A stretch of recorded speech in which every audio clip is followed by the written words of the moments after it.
Hulk, আমাদের গ্রামে একটা বিশাল দানব এসেছে। ও সবাইকে নিজের নিয়ন্ত্রণে নিয়েছে। তুমি আমার সাথে এসো তাড়াতাড়ি। আজ আমি গ্রামের সব ঘর ভেঙে দেব। তোমরা সবাই আমার নিয়ন্ত্রণে থাকবে। হাল্ক, আমার কাছে এসো না। এই পুরো গ্রাম এখন আমার। এই জায়গা ছেড়ে যাও, নলে আমি তোমাকেও ধ্বংস করে দেব। হাল্ক, তুই যদি সত্যই এই গ্রামবাসীদের বাঁচাতে চাস তাহলে আমার কথা মন দিয়ে শোন। নাগরাজ আমার ছেলেকে ধরে নিয়ে গেছে। হাল্ক, তুই আমার শেষ ভরসা। নাগরাজ আমার ছেলেকে ধরে নিয়ে গেছে। সে এখনো অন্ধকারের ভেতর বন্দী। সেই নাগরাজের গুহা কোথায় বল, আমি এখনই রওনা দেব। ফকির পাড়ার দিঘির দিক দিয়ে যেতে হবে। আমি তোমার ছেলেকে উদ্ধার করে নাগরাজের গুহা থেকে নিরাপদে নিয়ে আসব। এটা আমার কথা।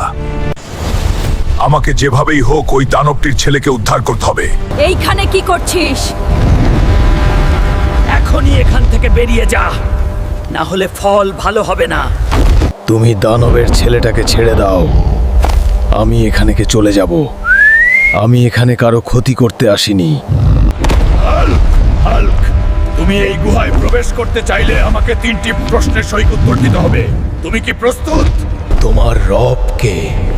তোমার দিন কি? তোমার নবীর নাম কি? হাল কি পারবে 3টি প্রশ্নের উত্তর দিতে? জানতে চাইলে ভিডিওতে লাইক দিয়ে চ্যানেলটিকে সাবস্ক্রাইব করুন। পরের এপিসোডের জন্য সাথে থাকুন।